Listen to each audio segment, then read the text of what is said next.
दोस्तों, किसी के मन की बातें पढ़ने के लिए आपको 3 तरीके पता होने चाहिए। ये तरीके सीखना बहुत महत्वपूर्ण है।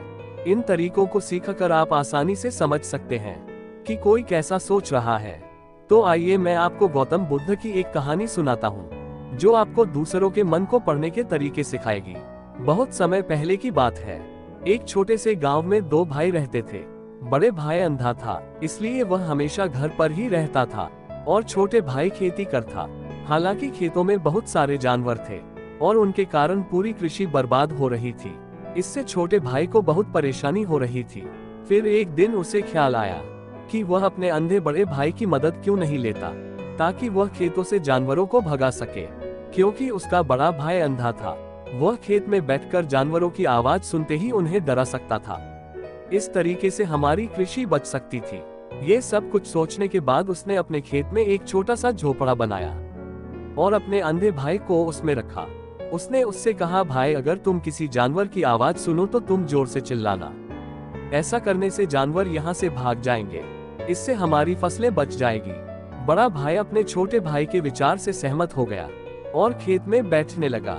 जब कभी उसे किसी जानवर की आवाज सुनाई पड़ती तो वह तुरंत जोर से चिल्लाने लगता और जानवरों को डराकर भगा देता। वे कई दिनों तक यह अभ्यास जारी रखता है। एक दिन एक हिरन उनके खेत में दौड़ रहा था और फसल बर्बाद कर रहा था। हालांकि एक राजा भी वहां था, जो हिरन का पीछा कर रहा था। राजा का ध्यान अंधे भाई पर गया और उनसे पूछा, क्या तुमने यहाँ एक हिरन को देखा है? जवाब में अंधे भाई ने कहा, मैं अंधा हूँ, मैं कैसे हिरन देख सकता हूँ? पर मैं तुम्हें इतना बता सकता हूँ कि मेरी खेत से जो जानवर भाग गया है वह आपकी पीछा करने लायक नहीं है। आप अपना समय बर्बाद कर रहे हैं। उस अंधे के शब्दों से राजा चौंक गया। उसे आश्चर्य हुआ कि अंधा ये कैसे कह सकता है कि जो हिरन मैं ढूंढ रहा हूँ वह पीछा करने लायक नहीं है। तब राजा ने अंधे से कहा, क्या तुम मुझसे झूठ नहीं बोल रहे? एक और तुम कहते हो कि तुम अंधे हो और दूसरी ओर तुम ये दावा करते हो कि वह जानवर जो यहाँ से भाग गया है मेरे पीछे पड़ने के लायक नहीं है। फिर अंधा भाई ने कहा, हो राजा, वह प्राणी जिसे तुम हिरन समझ रहे हो वह वास्तव में हिरन नहीं है। वह एक मादा हिरन है और मेरे ज्ञान के अनुसार वह गर्भवती है। मैंने कभी सुना नहीं है कि कोई राजा एक गर्भवती मादा हिरन की शिकार करता है। इसलिए मैं तुम्हें ये कह रहा हूँ कि वह तुम्हारे पीछे पड़ने के लायक नहीं है। तुम्हें उसकी पीछा करने में अपना समय बर्बाद नहीं करना चाहिए। ये सुनकर राजा और भी हैरान हुआ। उसे समझ में नहीं आया कि अंधा ये कैसे जान सकता है कि वह गर्भवती मादा हिरन है। उसने सोचा कि कैसे एक अंधा ये जान सकता है कि मैं जिस हिरन की शिकार कर रहा हूँ वह क्या गर्भवती है या नहीं। इस अद्भुत अंधे का इतने आत्मविश्वास के साथ कैसे कह सकता है हिरन गर्भवती है, इसलिए मुझे इसकी जांच करनी होगी। इसलिए राजा ने सत्यता जानने का निश्चय किया और अपने कमांडर से कहा, कमांडर, मुझे चाहिए कि वह प्राणी जिंदा रहे, क्योंकि मुझे जांच करना है मन की बातों को पढ़ने की कला कि यह वाकई एक गर्भवती मादा हिरन है। यह अंधा आदमी इतनी आत्मविश्वास के साथ कह रहा है और मुझे ये सुनिश्चित करना है। जाओ और जांच करो कि क्या वह एक गर्भवती मादा हिरन है। राजा के आदेश पाकर कमांडरों ने हिरन को पकड़ने के लिए चले गए।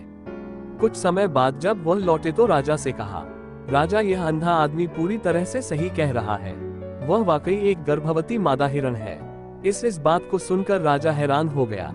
उसे समझ में नहीं आया कि यह अंधा आदमी कैसे जान सकता है कि वह गर्भवती मादा हिरन है। राजा के मन में कई सवाल उठे।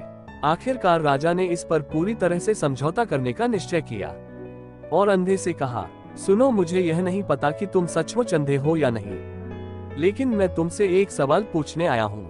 क्या तुम मेरे सवाल का सही जवाब दोगे? जवाब में अंधे ने कहा, राजा, आप मुझसे जो भी पूछना चाहेंगे मैं आपको सच्चाई से जवाब दूंगा। राजा ने कहा, देखो, एक और तुम कहते हो कि तुम अंधे हो और दूसरी तरफ तुमने मुझे कहा कि मैं जिस जानवर की मैं पीछा कर रहा था वह गर्भवती मादा हिरन है, और साथ में तुम ये भी पता लगा लेते हो कि तुम्हारे खेतों में जानवर कब आते हैं और कब जाते हैं। तुमने ये सब कैसे अनुमान लगाया? तब अंधा आदमी ने समझाया, सर, जब आप उस मादा हिरन की पीछा कर रहे थे तो उसकी गति और दौड़ते हुए पैरों की आवाज से ही मुझे पहले से ही समझ आ गया था कि यह हिरन है। और मेरे खेत की बांध काफी छोटी थी, उसकी ऊंचाई ज्यादा नहीं थी। अगर यह सामान्य हिरण होती तो वह आसानी से उस बांध को पार कर सकती थी, लेकिन वह हिरण ने उस बांध को तोड़कर भागी थी, और यदि वह बांध पार करने की कोशिश करती तो उसके संतान को खतरा होता। इसलिए मुझे समझ में आ गया कि वह गर्भवती है। इस व्याख्या को सुनकर राजा अंधे के विशेष ज्ञान और कौशल को देखकर राजा चौंक गया। वह समझ गया कि यह व्यक्ति अंधा होने के बावजूद अनोखी जानकारी और क्षमताओं से संपन्न है। राजा इसका लाभ उठाने का निश्चय करता है और अंधे से एक और सवाल पूछता है। राजा कहता है, तुम बुद्धिमान हो और तुम्हें कई बातों की गहरी समझ है। ये कहकर राजा अपने महल में लौट जाता है और अंधे को अपने महल में बुलाया। अंधा आदमी महल में आता है।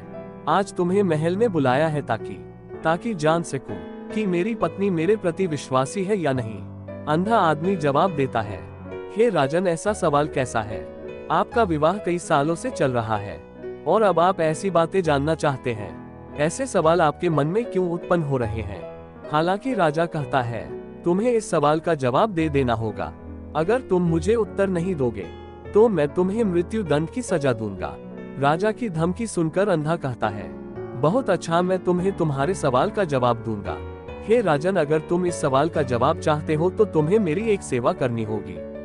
राजा पूछता है, मुझे बताओ, मुझे क्या करना होगा? व्यक्ति जवाब देता है, उसके लिए तुम्हें अपनी पत्नी को मेरे साथ एक कमरे में अकेले छोड़ देना होगा।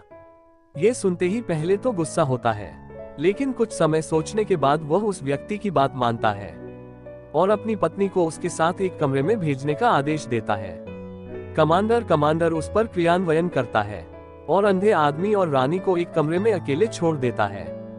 उस समय अंधा आदमी रानी से कहता है, मुझे तुम्हें छूना है। ये सुनते ही रानी बहुत गुस्से से भर जाती है और अंधे को पीटने लगती है, कभी हाथों से तो कभी पैरों से और कभी पूरी ताकत से वह उसे बेहद बेरहमी से पीटती है। बाद में किसी तरह अंधा अपनी जान बचा लेता है और राजा के पास जाता है। उसने राजा से कहा, हे राजन, आपकी पत्नी विश्वासी नहीं है। इस सुनते ही राजा बहुत गुस्से से भरकर अपनी तलवार निकालता है और सीधे अपनी पत्नी के पास जाता है। उसने उससे गुस्से में कहा, रानी, आज मैं तुमसे एक सवाल पूछूंगा और तुम्हें सच्चाई से जवाब देना होगा। अगर तुमने झूठा बोला तो मैं तुम्हारा सर तुरंत अलग कर दूंगा। उसने पूछा, मुझसे कहो, क्या तुम विश्वासी हो या नहीं?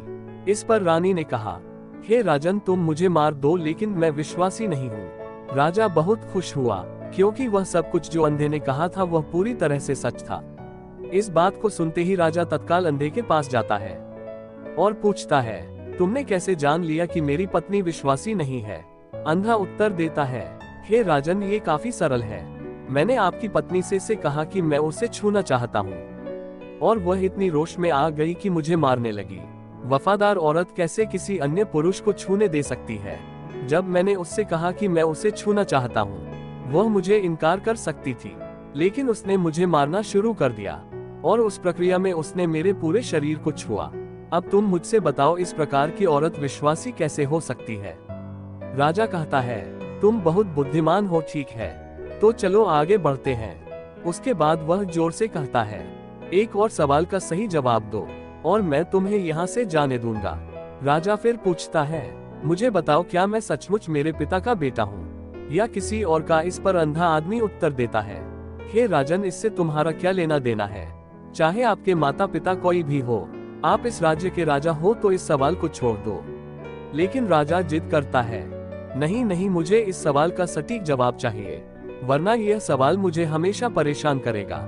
इसलिए मैं सच्चाई जानना चाहता हूँ। अगर तुम सही जवाब दोगे तो मैं तुम्हें यहाँ से जाने दूंगा। अंधा आदमी उत्तर देता है, हे राजन, मेरे लिए इस सवाल का उत्तर देने के लिए तुम्हें अपनी माँ के पास जाने की कोई आवश्यकता नहीं है। मैं अभी बता सकता हूँ कि तुम किसके बच्चे हो, लेकिन उससे पहले मैं चाहता हूँ कि तुम मुझसे वादा करो कि तुम मुझसे गुस्सा नहीं करोगे। राजा कहता है, हाँ, मैं वादा करता हूँ कि मैं गुस्सा नहीं करूँगा। फिर आदमी जवाब देता है, हे राजन, मुझे तुम्हें बताने की आवश्यकता नहीं है कि तुम सचमुच अपने पिता के बच्चे हो। मैं तुम्हें अब बता दूं कि तुम मेरे स्वामी राजा और परमेश्वर के पुत्र हो। मैं वादा करता हूँ कि मैं आपसे गुस्सा नहीं हुआ। फिर अंधा राजा से कहता है, तुम सचमुच अपने पिता के बच्चे हो, लेकिन तुम एक कंजूस व्यापारी की छाया में भी हो। ये सुनते ही राजा बहुत खुश हो जाता है और तत्काल अपनी माँ के पास जाता है और माँ से कहता है, माँ कृपया मुझे सच बताओ, क्या मैं सचमुच अपने पिता का बच्चा हूँ या किसी अन्य का? अगर तुम मुझे सच नहीं बताओगी तो मैं यहाँ ही अपनी जान दे दूंगा। मुझे सच बताओ क्या है। राजा की माँ कहती है, पुत्र तुम सचमुच अपने पिता का बच्चा है, लेकिन तुम एक कंजूस व्यापारी की छाया में भी हो। जब मैं नहाकर अपनी आवश्यकता अनुसार देख रही थी तो मैंने तुम्हारी ऊपर कंजूस व्यापारी की छाया देखी। ये सुनते ही राजा बहुत खुश हो जाता है और तत्काल ही अंधे के पास लौटता है। उससे पूछता है, तुमने कैसे जान लिया कि मेरी ऊपर कंजूस व्यापारी की छाया थी? अंधा जवाब देता है, ओ राजा, आप मुझसे कई सवाल पूछते हैं और मैंने सभी के सही उत्तर दिए हैं। अगर आप कोई अन्य राजा होते तो मैंने अब तक कई पुरस्कार प्राप्त कर लिए होते, लेकिन आपने मुझे कुछ नहीं दिया। मैंने अब तक एक भी पैसा नहीं लिया है। इसी से मैंने अनुमान लगाया कि आप बहुत कंजूस हैं। ये सुनकर राजा हंसते हुए कहता है, जो भी तुम मांगो मैं जरूर दूंगा, लेकिन मुझे बताओ तुम कैसे जान लेते हो क्या सही है और क्या गलत, और तुम इतने सटीक और निष्कलंक उत्तर कैसे दे सकते हो? अंधा आदमी कहता है, हे राजन, मैं प्राकृतिक रूप से अंधा हूँ। अगर मेरी आंखें होती तो मैं किसी के विचारों को आसानी से समझ सकता था। मन की अपनी भाषा होती है और इस भाषा को किसी के शरीर की क्रियाओं में देखकर समझा जा सकता है। व्यक्ति की आंखों व होठों के काम करने के तरीके और उनकी गतिविधियों को देखकर हम समझ सकते हैं कि उसके मन में क्या चल रहा है। इस पर आधारित हम किसी की विचारों को जान सकते हैं, लेकिन मैं अंधा हूँ, इसलिए मुझे क्रियाओं के माध्यम से जानना पड़ता है। अगर मुझे कुछ जानना होता है तो मैं अगले व्यक्ति को कार्य सौंपना पड़ता है और देखना होगा कि वह कैसे काम करता है, और उसके आधार पर मैं समझ सकता हूँ कि उसके मन में क्या चल रहा है। इसे सुनते हुए राजा पूछता है, क्या इसका मतलब है कि मैं भी किसी के विचारों को जान सकता हूँ? इस पर अंधा आदमी कहता है, बिल्कुल, आप भी किसी के विचारों को समझ सकते हैं, लेकिन उसके लिए आपको पहले अपनी आत्मा पर काम करना पड़ेगा, और वह काम है अपनी मानसिकता को शांत करना, अपनी मानसिकता को वर्तमान में लाना। इसके लिए आज मैं आपको 3 तरीके बताऊंगा जिनसे आप किसी के विचारों को आसानी से समझ सकते हैं। इसके बाद अंधा राजा से कहता है, राजा, पहला तरीका है आंखों पर ध्यान देना। किसी से बात करते समय सबसे महत्वपूर्ण यह है कि हम उसकी आंखों में देखें, क्योंकि आंखें बोलती नहीं, लेकिन वह बहुत कुछ कहती है।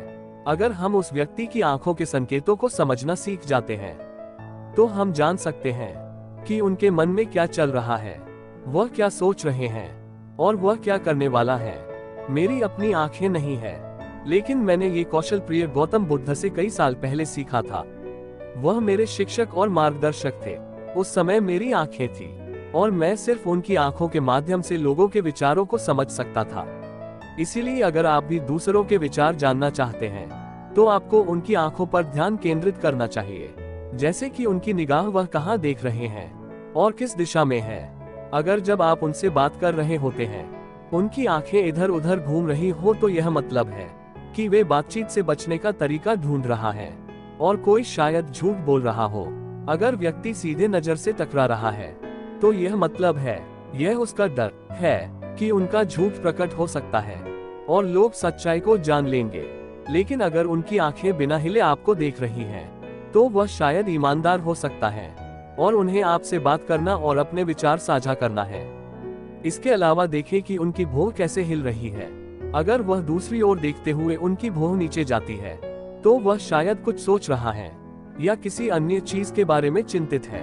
अगर उनकी भौं ऊपर जाती है और उनकी आंखें बड़ी हो जाती हैं, तो वह आश्चर्य या जिज्ञासु हो सकता है, जिन्हें आपके विचारों के बारे में यहाँ तक कि देखें कि उनकी पूंजी इतनी बड़ी या छोटी है। पूंजी आंख का काला हिस्सा होती है। अगर पूंजी बड़ी होती है तो यह मतलब है कि वह आपको पसंद करता है या आपके कही हुई बातों को पसंद कर रहा है, वह उत्साहित या खुश है। अगर पूंजी छोटी होती है तो यह मतलब है कि वह आपको पसंद नहीं करता है या आपकी कही हुई बातें पसंद नहीं आ रही है, वह असहज या गुस्से में है। इसके अलावा देखें कि उनकी आंखों कितनी लाल है या कितनी सफेद है। आंख का सफेद हिस्सा स्क्लेरा कहलाता है। अगर स्क्लेरा लाल होती है तो यह मतलब है वह आपसे बात करना नहीं चाहता है। मैं एक समय बताता हूँ जब मैं एक थके हुए व्यक्ति से मिला था जो यात्रा कर रहे थे। हम जब बात कर रहे थे तो उसकी आंखें बहुत घूमती रहती थी। मुझे कभी देखती नहीं, इससे दिखाई देता था कि उसको चिंता थी और वह जल्दी जाना चाहता था। मुझे लगा कि वह कुछ छुपा रहा हो सकता है, वह मेरे साथ बात करना नहीं चाहता था, इसलिए मैंने उससे और सवाल पूछे। मैंने पता लगाया कि उसका एक गुप्त योजना थी। इसी तरह अन्य चेहरे की भावनाओं की अन्य व्यक्तिगत व्यवहार होते हैं जो हमें आसानी से व्यक्ति के विचार समझने में मदद कर सकते हैं। कभी कभी व्यक्ति अपने चेहरे के माध्यम से विभिन्न व्यवहार दिखाता है। यदि आप किसी के चेहरे के अभिव्यक्ति पर ध्यान देते हैं तो आप आसानी से समझ सकते हैं कि वह व्यक्ति निराश है, बहुत दुखी है या बहुत खुश है। आप ये भी समझ सकते हैं कि वह अंदर से कैसा महसूस कर रहे हैं, और यह सब बातें उनके चेहरे की अभिव्यक्ति के माध्यम से निश्चित की जा सकती हैं। हे राजन, चेहरा एक चित्र की तरह होता है जो दिखाता है कि लोग अंदर कैसा महसूस कर रहे हैं। यदि आप लोगों को बेहतर समझना चाहते हैं तो आपको इन नीरव संकेतों पर ध्यान देना होगा। जब आप किसी को देखते हैं जिनका मुंह नीचे की ओर मुड़ जाता है और छोटा से दुखी चेहरा बनता है, तो आमतौर पर यह मतलब होता है कि वह खुश नहीं है, संतुष्ट नहीं है या कुछ हार गया है। आप उनकी आंखों और उनके शरीर से भी समझ सकते हैं कि वह कैसा महसूस कर रहा है। वह निचले भावनाओं को महसूस कर रहा है। दूसरी ओर जब कोई बड़ी और सच्ची मुस्कान होती है जो आंखों और गालों को उठाती है, वह खुशी, मित्रता और दयालुता की संकेत है। इसमें आंखों का बड़ा महत्व है। जब वे छोटी और चमकीली होती है तो आप सुनिश्चित हो सकते हैं कि मुस्कान सच्ची है। देखें किसी व्यक्ति की भ्रूण की जगह जहां त्वचा गहरी होती है और ढीली होती है। जब ये गहरी और तंग होती है तो इसका मतलब होता है कि वे उलझे हुए हैं, महसूस कर रहे हैं, कुछ कठिन या नई चीज को समझने की कोशिश कर रहे हैं। रुख का तरीका मुंह हमें बहुत कुछ बता सकता है। एक मुंह जो बंद और संकुचित हो, यह मतलब हो सकता है कि वह सहमत नहीं है, किसी चीज से संतुष्ट नहीं है या बातचीत करना नहीं चाहता है। लेकिन एक मुंह जो खुला और आराम से हो, यह मतलब होता है कि वह खुले मन से बातचीत करने के लिए तैयार है। जब आप चेहरे की इन संकेतों को देखने और समझने में महारथी हैं, तो आप ये जान सकते हैं कि लोग किस बारे में सोच रहे हैं और कैसा महसूस कर रहे हैं। चाहे वह अपनी भावनाएं बाहर कहे या चुप रहे, उनके चेहरे से हर बात साफ हो जाएगी। इसलिए कोई व्यक्ति जैसे भी अपने शब्दों से बोलता हो, आप उनके चेहरे से सब कुछ समझ सकते हैं। मैं आपको एक कहानी सुनाता हूँ।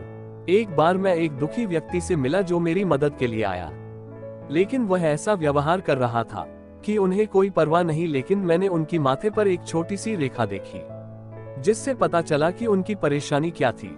मैंने उनसे कहा कि मुझे अपनी समस्या बताए और उन्होंने बता दी।